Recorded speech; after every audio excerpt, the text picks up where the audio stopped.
नमस्कार बंधू भगिनींनो, आपल्या सगळ्यांचं सहर्ष स्वागत आहे स्वास्तिकम या माझ्या चॅनलवर। आज मी आपल्यासाठी भगवद्गीता जशी आहे तशी याचं पुढील विवरण घेऊन आलेली आहे आणि त्याच्याचबरोबर आपल्याला आई यल्लम्माचं दर्शनही होत आहे, जी माझी कुळदैवत आहे। ही सौंदतीची यल्लम्मा आहे जगावरती आणि गादीवरती कोकुटनूरची यल्लम्मा आहे। आपल्याला माझे व्हिडिओ आपण जर माझ्या चॅनलवर गेला तर आपल्याला कोकुटनूर यल्लम्माचं यात्रेचं दर्शनही होईल। तर चला मग आजच्या व्हिडिओ सुरुवात करते आणि आपल्याला जर खरोखरच माझे चॅनल आवडत असतील तर नक्कीच आपण माझ्या चॅनलला सबस्क्राईब करा, माझ्या व्हिडिओला लाईक करा आणि कमेंटमध्ये राधे कृष्ण लिहायला विसरू नका। सगळ्यात आधी पुष्प अर्पण करते। पुष्प समर्पयामि, नैवेद्य अर्पण करते। नैवेद्य समर्पयामि, नैवेद्य समर्पयामि।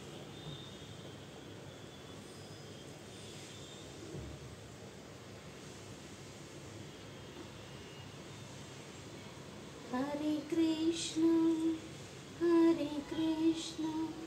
कृष्ण कृष्ण हरे हरे, हरे राम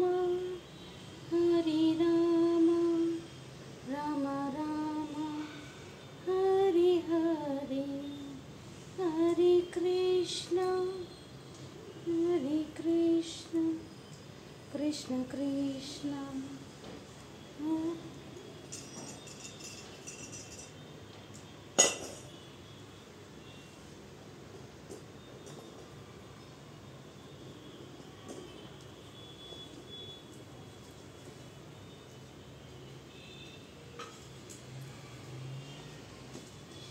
आपला जो भाग सुरू होता तो कालच्या व्हिडिओमध्ये सांख्ययोगमध्ये पुढील जे विवरण आहे ते मी घेऊन आलेली आहे, तरी आपण सगळ्यांनी ते श्रवण करावं।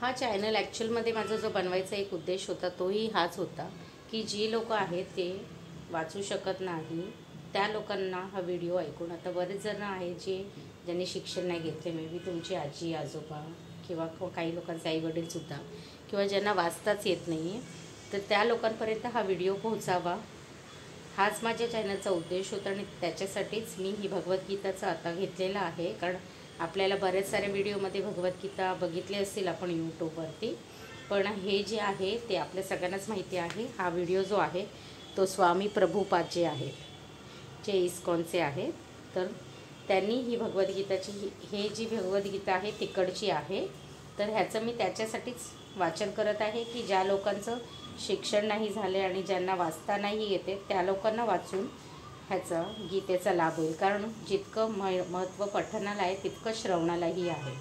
तर आपण नक्कीच हे त्यांच्याबरोबरही शेअर करू शकता। दुसरं एक की शनिवारी हे मी आपण बघत असाल ही नारळाची करवंटी आणि ह्याच्यामध्ये जे आपण नवरात्रीला वगैरे होमचं सामान आणतो ना, तर ते हे होमचं सामान आहे।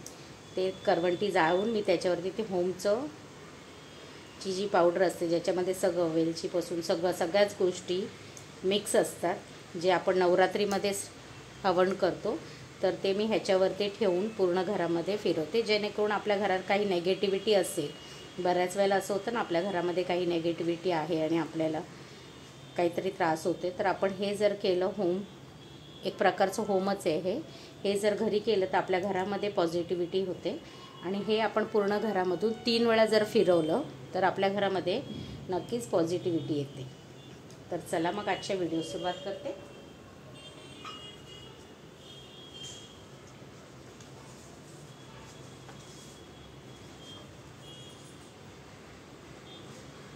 श्री गणेशाय नमः, श्री सरस्वतीभ्यो नमः।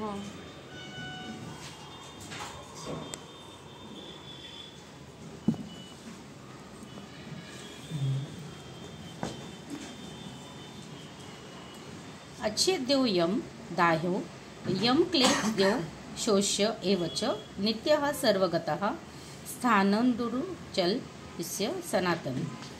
हा आत्मा अविद्राव्य व न तुटणारा आहे आणि त्याला सुकविणे किंवा जाळणेही शक्य नाही. हा नेहमी टिकणारा, सर्वव्यापी, अपरिवर्तनीय, निश्चल आणि नित्य सारखाच राहणार आहे. तात्पर्य: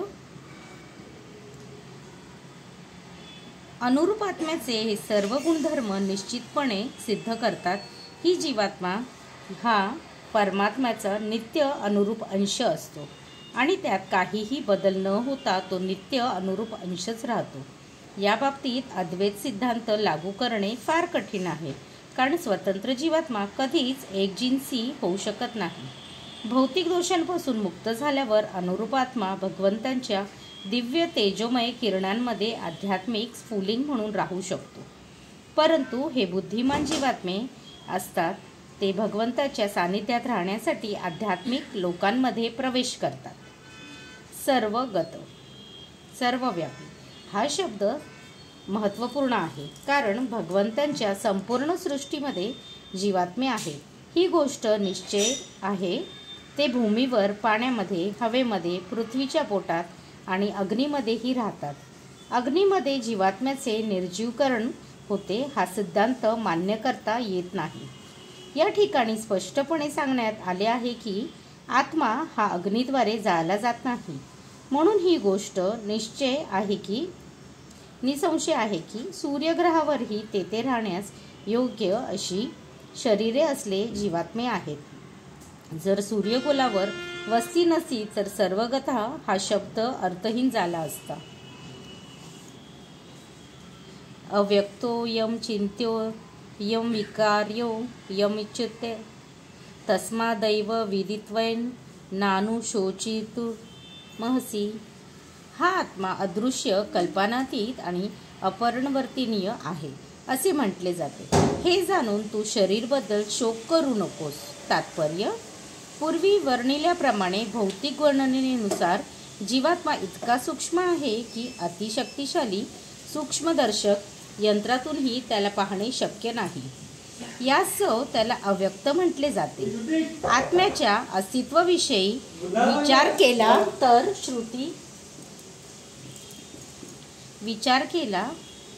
श्रुती पूर्वी वर्णिल्याप्रमाणे भौतिक गणनेनुसार जीवात्मा इतका सूक्ष्म आहे की अतिशक्तिशाली सूक्ष्मदर्शक यंत्रातूनही त्याला पाहणे शक्य नाही. यास्तव त्याला अव्यक्त म्हटले जाते. आत्म्याच्या अस्तित्वाविषयी विचार केला तर श्रुतीच्या प्रमाणापलीकडे किंवा वैदिक ज्ञानपलीकडे प्रायोगिकरित्या कोणालाही जीवात्म्याचे अस्तित्व प्रस्थापित करता येत नाही. आपणाला या सत्याचा स्वीकार केला पाहिजे, कारण आत्म्याचे अस्तित्व हे अनुभवण्यागम्य सत्य असले तरी आत्म्याचे अस्तित्व जाणण्याचे इतर कोणतेही साधन नाही. अशा अनेक गोष्टी आहेत की ज्या आपल्याला केवळ श्रेष्ठ प्रमाणेच्या आधारावर मान्य करावे लागतात. पित्याची ओळख ही मातेच्या प्रमाणाशिवाय अन्य कोणत्याही मार्गाने होऊ शकत नाही. हे प्रत्येकाला माहीत आहे. मान्य करावेच लागेल. त्याचप्रमाणे वेदाध्याय शिवाय आत्मज्ञान प्राप्तीचे इतर कोणतेही साधन नाही. अशा अनेक गोष्टी आहेत की ज्या आपल्याला केवळ श्रेष्ठ प्रमाणेच्या आधारावर मान्य करावे लागतात. पित्याची ओळख ही मातेच्या प्रमाणाशिवाय अन्य कोणत्याही मार्गाने होऊ शकत नाही. हे प्रत्येकाला मान्य करावेच लागेल. त्याप्रमाणे वेदाध्ययनाशिवाय आत्मज्ञानाची प्राप्ती ही इतर कोणतेही साधन नाही. दुसऱ्या शब्दात सांगायचे तर आत्म्याला मानवीय प्रायोगिक ज्ञानाद्वारे जाणणे अशक्य प्राय आहे. आत्मा म्हणजे चेतना आणि चेतन आहे हे वैदिक विधान असल्यामुळे आपण मान्य केलेच पाहिजे. शरीरामध्ये ज्याप्रमाणे स्थित्यंतरे आढळतात तशी आत्म्यामध्ये आढळून येत नाहीत. आत्मा हा नित्य अपरिवर्तनीय असल्यामुळे तो अमर्यादित परमात्म्याच्या तुलनेत सूक्ष्म अनुरूप राहतो. परमात्मा हा अमर्यादित अनंत आहे तर आत्मा हा मर्यादित सूक्ष्म आहे. म्हणून हा अपरिवर्तनीय सूक्ष्म जीवात्मा परमात्म्याशी किंवा पुरुषोत्तम श्री भगवान यांच्याशी कधीतरी बरोबरी करू शकत नाही. आत्म्याच्या स्थायित्वाची कल्पना दृढ करण्यासाठी या संकल्पनेची वेदामध्ये निरनिराळे प्रकारे पुनरुच्चार करण्यात आली आहे. कोणतीही गोष्ट वारंवार केल्याने आपण ती व्यवस्थित आणि अचूकपणे जाणून शकतो. अथ चैन्य नित्यजा तम नित्यं वा मन्यसे मृतं तथापि त्वं महाबाहो नैन शोची तुमर्हसि. तथापि जरी तुला वाटते की आत्मा हा नित्य जन्मतो आणि नित्य मृत होतो, तरी तो महाबाहो तू शोक करणे योग्य नाही. तात्पर्य, बौद्धाप्रमाणे ही नेहमी तत्वज्ञानी लोकांचा एक वर्ग आहे जो शरीर व्यतिरिक्त आत्म्याच्या अस्तित्वावर विश्वासास ठेवत नाही. असे दिसून येते की जेव्हा भगवान श्रीकृष्णांनी भगवद्गीता सांगितली तेव्हाही अशा प्रकारचे तत्वज्ञानी अस्तित्वात होते आणि ते लोकयातिक व वैभाविक म्हणून जाणले जात होते. अशा तत्वज्ञांचे प्रतिदान आहे की भौतिक संयोगाच्या एका विशिष्ट परिवर्तन स्थिती जीवनाची लक्षणे व्यक्त होतात. आधुनिक जडवादी वैज्ञानिक तसेच जडवादी तत्वज्ञानीही याचप्रमाणे प्रतिपादन करतात. त्यांच्या मताप्रमाणे शरीर म्हणजे भौतिक मूलतत्वांचे संमिश्रण आहे आणि भौतिक व रासायनिक मूलतत्वांच्या प्रक्रियेमुळे एका विशिष्ट अवस्थेत जीवनाची लक्षणे प्रकट होतात. मानुष्यशास्त्र या तत्वज्ञानावर आधारित आहे. सद्यस्थितीत या तत्वज्ञानावर आधारलेले अनेक कपोलकल्पित धर्म अमेरिकेत प्रचलित होत आहेत. असे हे कल्पोकल्पित धर्म शून्यवादी अभक्त बौद्धिक पंथावरही आधारित आहे. वैभाविक तत्वज्ञानाप्रमाणे जरी आत्म्याच्या अस्तित्वावर अर्जुनाचा विश्वास नसला तरी त्याला शोक करण्याचे काहीच कारण नाही. रसायनाचा ठराविक साठा नष्ट झाला म्हणून कोणी शोक करत नाही आणि आपले नियत कर्म करणेही थांबत नाही. उलटपक्षी आधुनिक विज्ञानात आणि वैज्ञानिक युद्धात शत्रूवर विजय प्राप्त करण्यासाठी अनेक टन रसायने वाया घालवली जातात. वैभाविक तत्वज्ञानाप्रमाणे शरीराच्या नाशाबरोबर तथाकथित आत्माही नाश पावतो. म्हणून कोणत्याही परिस्थितीला अनुरूप जीवात्म्याबद्दलचा वैदिक निष्कर्ष अर्जुनाने स्वीकारला किंवा त्याने आत्म्याच्या अस्तित्वावरच विश्वास ठेवला नाही तरी त्याला शोक करण्याचे काहीच कारण नाही. या सिद्धांताप्रमाणे ज्या अर्थी प्रत्येक क्षणी जडद्रव्यापासून असंख्य जीव उत्पन्न आहेत त्या आणि क्षणोक्षणी तितके जीव नष्ट होत आहेत, त्या अर्थी अशा घटनांबद्दल दुःखी होण्याची आवश्यकताच नाही. आत्म्याला पुनर्जन्मच नसता तर पितामह आणि गुरुजनांच्या हत्येच्या पातकांपासून अर्जुनाला भयभीत होण्याचे कारणच नव्हते. पण त्याचवेळी श्रीकृष्णांनी अर्जुनाला व्यंगपूर्वक महाबाहो म्हणून संबोधन करण्यास कारण त्याने वैदिक ज्ञानाला प्रतिकूल असणाऱ्या वैभाषिक तत्वज्ञानावर स्वीकार केला नाही. क्षत्रिय या नात्याने अर्जुन वैदिक संस्कृतीशी संबंधित होता आणि तिचे पालन करण्यास त्याला योग्य होते. जातस्य हि धुर्वो मृत्युर्धर्व जन्म मृत्युस्य च तस्माद परिहार्यर्थ न त्वं शोची तुमहर्षी.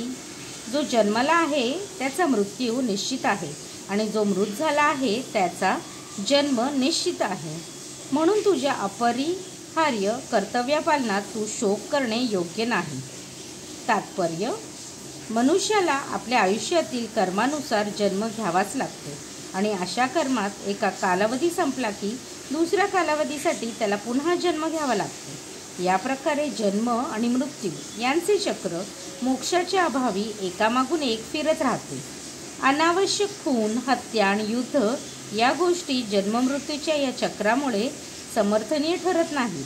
पण त्याचबरोबर न्याय आणि सुव्यवस्था राखण्यासाठी मानव समाजात हिंसा आणि युद्ध अटळ आहे. भगवंतांची इच्छा असल्यामुळे कुरुक्षेत्रावरील युद्ध हे अपरिहार्य होते आणि योग्य हेतूकरिता लढणे हे क्षत्रियांचे कर्तव्य आहे. अर्जुन आपले योग्य कर्तव्य पालन करीत असल्याने आपले नातेवाईकांच्या हत्येमुळे त्याने दुःखी आणि भयभीत का व्हावे? कायदा भंग करणे हे त्याला योग्य नव्हते, कारण त्यामुळे ज्या पालकांची त्याला भीती वाटत होती त्याच फळे त्याला भोगावी लागणार होती. आपलं योग्य कर्तव्यपालन कसर केल्याने ती आपल्याला नातलगांना मृत्यू टाळू शकत नव्हता आणि या प्रकारे चुकीच्या कर्मपथावर अवलंब केल्याने त्याचे पतनच झाले. श्रीकृष्ण पर्णमस्तु. शुभम भवतु, शुभम भवतु, शुभम भवतु. हरे कृष्ण कृष्ण कृष्ण हरे हरे, हरे राम राम राम हरे हरे. राधे कृष्ण राधे कृष्ण राधे कृष्ण राधे कृष्ण राधे कृष्ण.